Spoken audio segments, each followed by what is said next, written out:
ألا بذكر الله تطمئن القلوب. بسم اللہ الرحمن الرحیم۔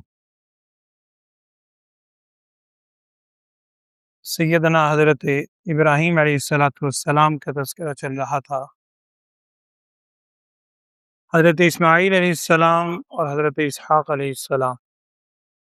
حضرت ابراہیم علیہ السلام کے صاحبزادے، ان تمام کا تذکرہ قرآن مجید میں موجود ہے،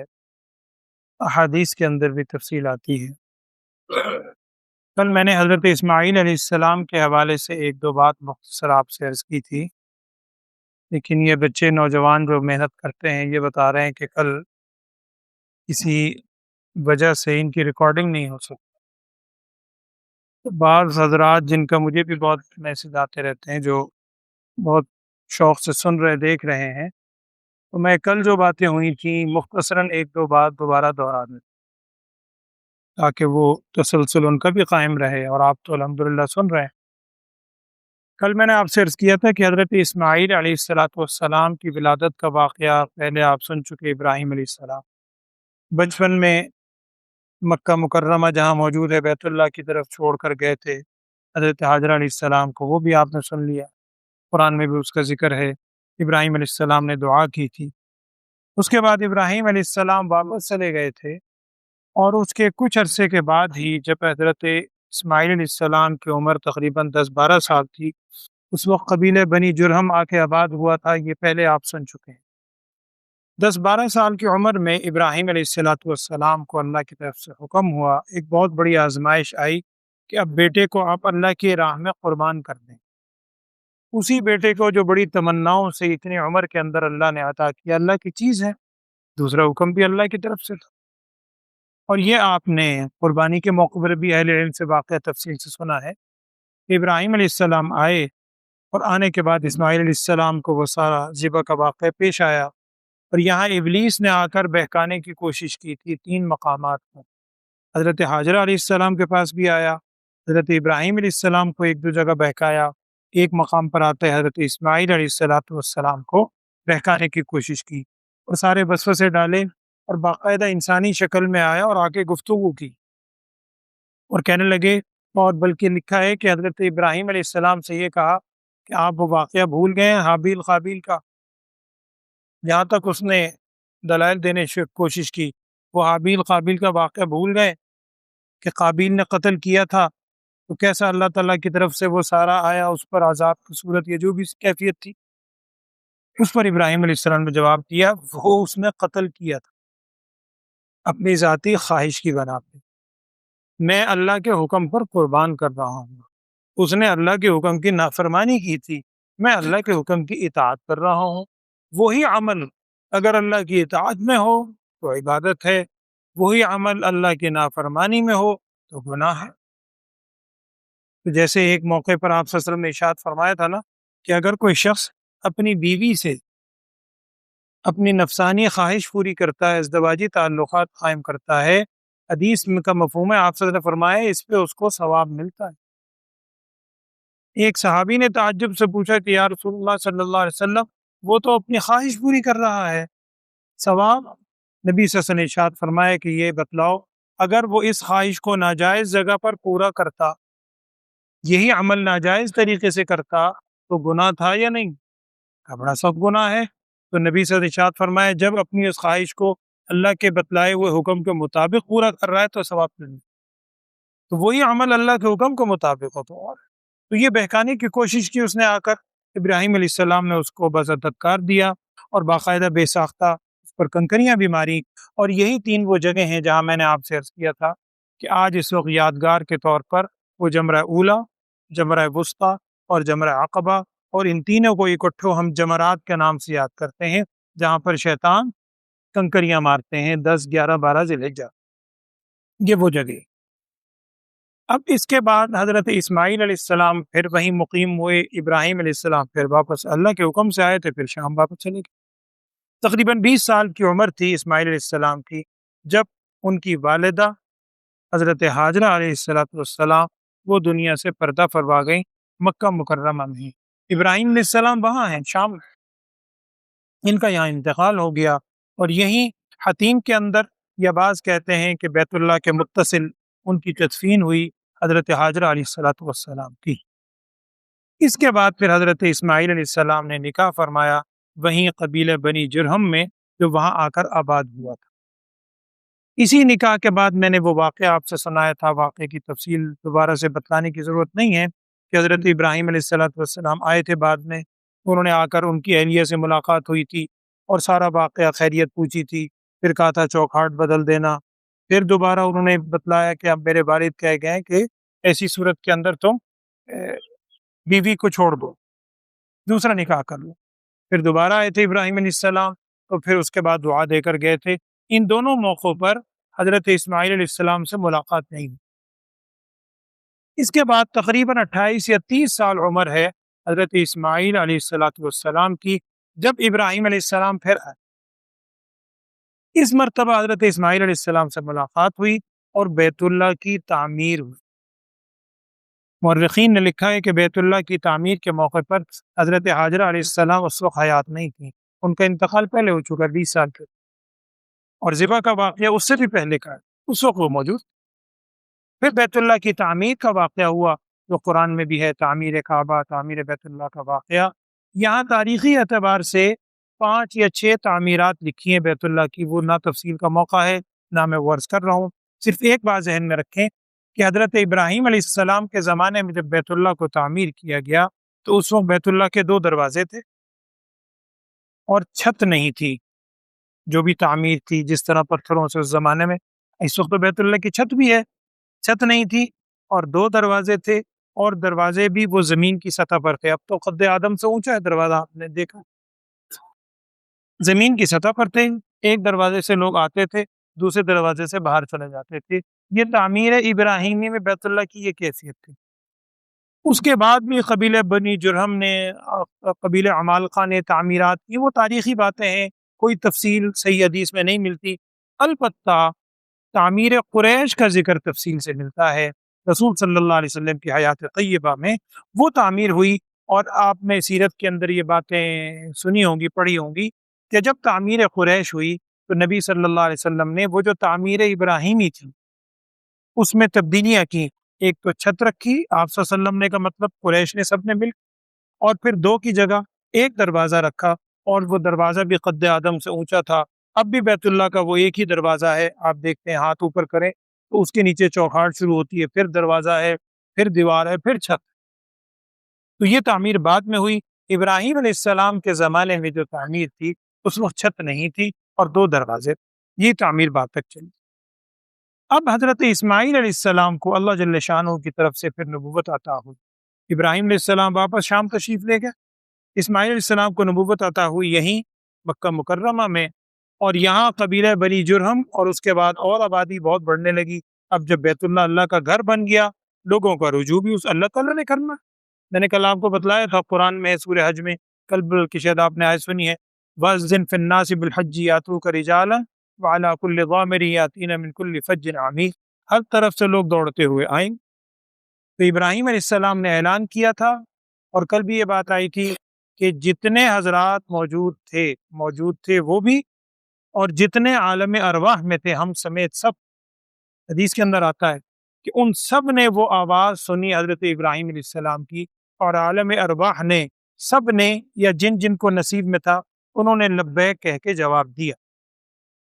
اور حدیث میں آتا ہے کہ جس نے جتنی مرتبہ لبیک لبیک کہہ کے جواب دیا، اللہ تعالیٰ کی طرف سے اتنی مرتبہ اس کو حرم کی حاضری اللہ نصیب فرماتا ہے۔ یہ اللہ کا نظام ہے، وہ رب العالمین ہے، اسے ہر چیز کا علم، اس میں کوئی اچنبے کی تعجب کی بات نہیں ہے۔ ہم اور آپ اپنے اسباب سے سوچتے ہیں، لیکن جو مسبب الاسباب ہے، خالق کائنات، یہ اس کی جانب سے سارے کام ہیں، ہمیں اس پہ پورا ایمان رکھنا ہے کیسا ہوا، اور ہمارا ایمان۔ اس کے بعد میں عرض کر رہا ہوں، اسماعیل علیہ السلام کو نبوت عطا ہوئی، اور 40 سال کی عمر کے بعد تک تقریباً 90 سال عمر پائی حضرت اسماعیل علیہ السلام نے۔ اب ان کی یہاں پر پھر بہت زیادہ نسل پھیلی، اور اسماعیل علیہ السلام کی جو دوسری بیوی تھی، وہ جو کل میں نے واقعہ سنایا تھا، دوسری بیوی، ان سے تقریباً 12 بیٹے اور 1 بیٹی کا تذکرہ ہے۔ واللہ تاریخ کی کتابیں ہیں، کسی صحیح حدیث میں یا قرآن میں نہیں ہے، تاریخ کی روایت میں ہے، صحیح بھی ہو سکتا ہے اور بہت حد تک صحیح۔ ان میں 2 بیٹے بہت مشہور ہوئے تھے، قیدار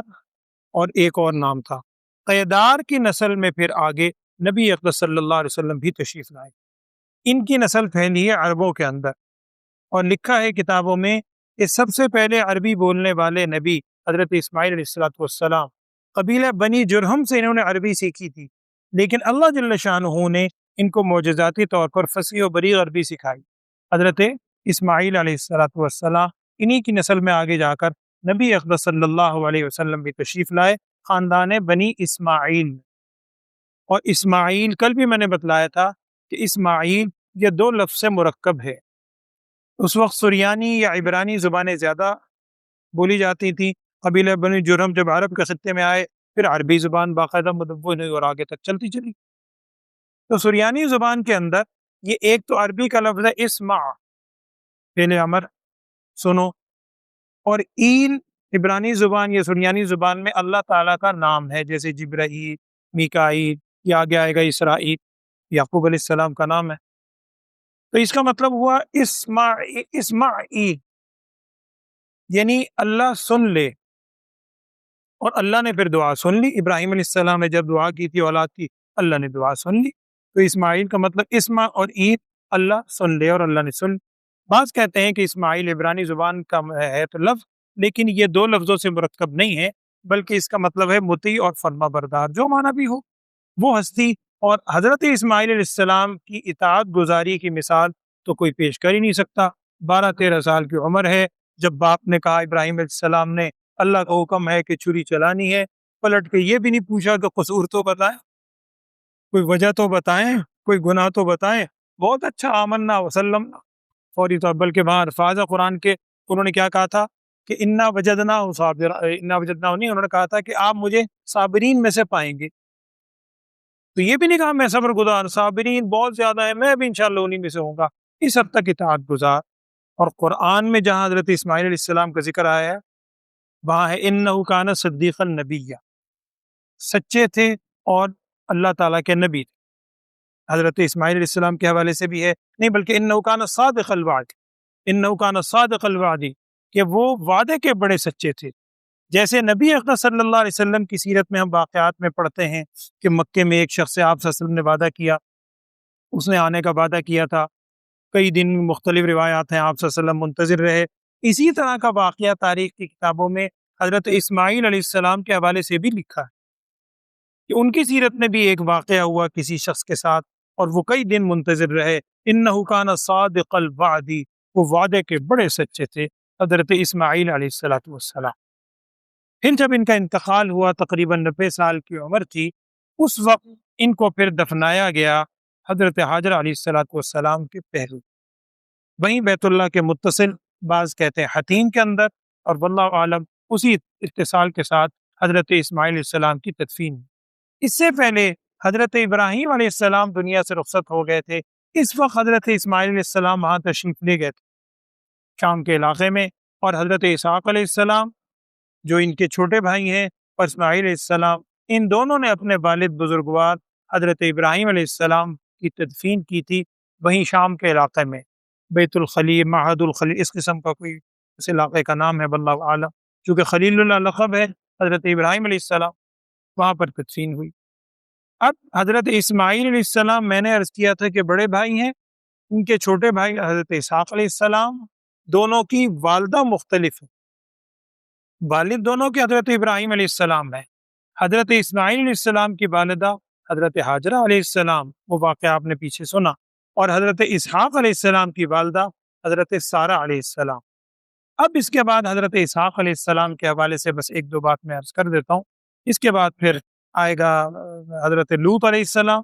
ابراہیم علیہ السلام کے بھتیجے، اور پھر یعقوب علیہ السلام، ان کے بیٹے، اور اس سے پھر اسرائیل اور بنی اسرائیل، پھر بنی اسرائیل کے تقریباً 3,500 سے 4,000 انبیاء کا نام آتا ہے تاریخ کی کتابوں میں، واللہ عالم، جن کا تذکرہ 1-2 کا جو مشہور ہے، جن کا ذکر قرآن میں ہے، وہ میں انشاءاللہ آپ سے عرض کروں گا۔ تو حضرت اسحاق علیہ السلام، حضرت اسحاق علیہ السلام کے حوالے سے لکھا ہے، عربی میں یہ جو اسحاق بھی عبرانی زبان کا لفظ ہے، عربی میں اس کا مطلب ہے یضحکو، تاریخ دان لکھتے ہیں یضحکو کا مطلب ہے وہ ہنس پڑا، چونکہ حضرت اسحاق علیہ السلام کی ولادت کی جب بشارت دی تھی ان کی والدہ کو حضرت سارہ علیہ السلام، یہ قرآن میں اس کا ذکر ہے، بڑا تفصیلی واقعہ کہ جب فرشتے آئے، قرآن میں آپ خود پڑھیں، فرشتے آئے تھے اور آنے کے بعد حضرت لوط علیہ السلام کی قوم کی طرف عذاب کے لیے آئے تھے، ابراہیم علیہ السلام کے پاس آئے مہمان کی شکل میں، ابراہیم علیہ السلام نے ان کے پاس کھانا وغیرہ پیش کیا، جا بعجل حنیز، قرآن تو کہتا ہے کہ بھنا ہوا جو بھی گوشت تھا فوری طور پر لیا، اور ہمارے استاد یہ فرمایا کرتے تھے کہ بھنے ہوئے گوشت کو اگر آج تم کہو تو کیا کہیں گے آپ؟ باربیکیو لیا ہے، باربیکیو فوری طور پر تیار کر کے بھنا ہوا لیا ہے۔ اس کا ثبوت ہمارے باپ ابراہیم علیہ السلام سے ہے، انہوں نے مہمانوں کی تواضع ایسے کی تھی، فوراً بھنا ہوا گوشت لے آئے تھے، بعجل حنیز، قرآن میں بھنا ہوا گوشت فوری طور پر لائے۔ اس موقع پہ آتا ہے کہ وامرأتہ، قرآن کے الفاظ ہے وامرأتہ قائمۃ، ان کی اہلیہ کھڑی ہوئی تھی پیچھے، انہوں نے کہا تھا فبشرناہا، ان کو بھی خوشخبری دیں، فضحکت، ہنس پڑی، فبشرناہا باسحاق، فرشتوں نے کہا یہ جو اہلیہ آپ کی ہنس رہی ہیں نا انہیں خوشخبری دے دیں، ان کے بھی بیٹا ہونے والا ہے اسحاق۔ اس پہ انہوں نے تعجب کیا تھا، قالت یا ویلتا االد وانا عجوز بعد بالی شیخہ، یہ اور جگہ بھی آتے ہیں، یہاں شاید کچھ اور الفاظ اسی نوعیت کے الفاظ ہیں۔ انہوں نے بڑا تعجب کیا تھا، اس عمر میں میرے اولاد ہوگی؟ اللہ تعالیٰ نے پھر انہیں اولاد عطا کی، حضرت اسحاق علیہ السلام ہوئے،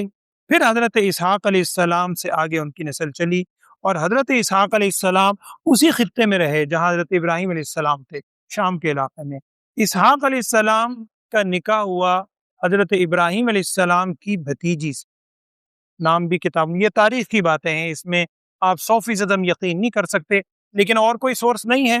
تاریخ یا بنی اسرائیل کی روایت، عقیدے کا مسئلہ ہے نہیں، ایک معلوماتی ٹھیک ہے، ہو سکتا ہے ایسا ہی ہوا۔ اس سے پھر حضرت اسحاق علیہ السلام کی 2 بچے ہوئے جڑواں، ایک کا نام آتا ہے عیس، عیسو بھی لکھتے ہیں، اور ایک کا نام یعقوب۔ حضرت اسحاق علیہ السلام کو عیسو سے زیادہ محبت تھی، اور ان کی اہلیہ حضرت رفقہ، وہ بھی نام لکھا ہے کتابوں میں، حضرت رفقہ حضرت اسحاق علیہ السلام کی اہلیہ، ان کو محبت تھی یعقوب سے۔ وہ پھر تاریخی واقعات ہیں، میں وہ بیان نہیں کر رہا، کیونکہ مفسرین نے اس کی صحت سے انکار کیا کہ یہ صحیح نہیں ہے واقعہ۔ وہ لکھا ہے کہ ان کی اہلیہ نے انہیں پیش کیا، وہ آئے، پھر اسحاق علیہ السلام نے دعا دی ان کو، یعقوب علیہ السلام کو دعا مل گئی، ان سے پھر آگے ان کی نسل میں نبوت آگے تک چلتی چلی گئی، اور عیسو کو دعا ملی بادشاہت کی، ان کی نسل میں آگے بادشاہت چلی، واللہ اعلم۔ لیکن یعقوب کا ذکر تو قرآن میں ہے مشہور، تو حضرت یعقوب علیہ السلام کی ولادت ہوئی، یعقوب اور عیسو یہ 2 جڑواں بیٹے تھے حضرت اسحاق علیہ السلام کی اولاد میں۔ اور آخری بات، حضرت رفقہ کے بارے میں ایک بات لکھی ہے کتابوں میں کہ حضرت رفقہ کا اگر آپ یہ سوال کے طور پر پوچھا جاتا ہے بتاؤ وہ کون سی خاتون ہے، اب آپ غور کریں، حضرت رفقہ، ان کے شوہر کون ہیں؟ حضرت اسحاق علیہ السلام، اور ان کے بیٹے کون ہیں؟ حضرت یعقوب علیہ السلام، اور ان کے سسر کون ہیں؟ حضرت ابراہیم علیہ السلام۔ تو سوال ہوتا ہے وہ کون سی خاتون ہیں جن کے شوہر بھی نبی، سسر بھی نبی، بیٹا بھی نبی، پوتا بھی نبی، اور اگر دیکھا جائے تو تایا بھی نبی، اسماعیل علیہ السلام، وہ تائے تو لگے ان کے؟ نہیں، تائے نہیں لگی، تایا لگے، تایا لگے۔ تو یہ حضرت رفقہ جو ہے، ان کو اللہ نے مختلف جہتوں سے نبوت، شوہر بھی اور سسر بھی، اولاد بھی، اور سارے نبی، رفقہ نام آتا ہے، یاد اگر آپ کو رہ جائے، حضرت اسحاق علیہ السلام کی اہلیہ اور حضرت یعقوب علیہ السلام کی والدہ۔ اب یہ قرآن میں ہے، اور قرآن میں جو بشارت ہے نا حضرت سارہ علیہ السلام کو، وہاں ہے وَمِن وَرَاءِ اسحاق یعقوب، یہ بھی پہلی دفعہ کہ انہوں نے کہا ان کو اسحاق کی بشارت بھی دیں، اور یہ بھی بشارت دی ہے اسحاق بڑے ہوں گے، آگے جا کے ان سے اولاد ہوگی، ان کا بیٹا یعقوب ہوگا، اس کی بشارت بھی ابھی دے دیں۔ وَمِن وَرَاءِ اسحاق یعقوب قرآن میں ہے۔ تو پھر یعقوب علیہ السلام، یہاں سے اب بنی اسرائیل اور اسرائیل شروع ہوگی حضرت یعقوب علیہ السلام سے۔ ان کے واقعات میں پھر عرض کروں گا آپ سے، یہ بات ساری بیان کرنے کا صرف مقصد یہ ہے کہ ہم یہ برگزیدہ ترین ہستیاں، ان کے واقعات سچے، ان میں سے بیشتر باتیں سچی ہی ہیں الحمدللہ، قرآن و حدیث سے ماخوذ ہیں، کچھ تاریخ کی باتیں ہیں، ان کے بارے میں ہم صحیح عقیدہ رکھیں، صحیح سوچ رکھیں، ان کی قربانیوں کو دیکھیں، اللہ تعالیٰ نے اپنے برگزیدہ ہستیوں پر کیسی کیسی مشقتیں آئیں، ہمارے اوپر اگر اللہ معاف فرمائے عافیت ہی مانگنی چاہیے، اگر کوئی تکلیف کی صورت ہو تو ان ہستیوں کے کردار سامنے رکھیں اور اللہ ہمیں صبر کی توفیق دے اور ایک دوسرے کے حقوق کا خیال رکھنے کی توفیق دے، آمین۔ الحمدللہ رب العالمین، اللهم صل على سيدنا ومولانا محمد وعلى آل سيدنا ومولانا محمد وبارك وسلم، اللهم اهدنا الصراط المستقيم صراط الذين أنعمت عليهم من النبيين والصديقين والشهداء والصالحين، اللهم احسن عاقبتنا في الأمور كلها وأجرنا من خزي الدنيا وعذاب الآخرة، وصلى الله تعالى على خير خلقه سيدنا ومولانا محمد وعلى آله وأصحابه أجمعين برحمتك يا أرحم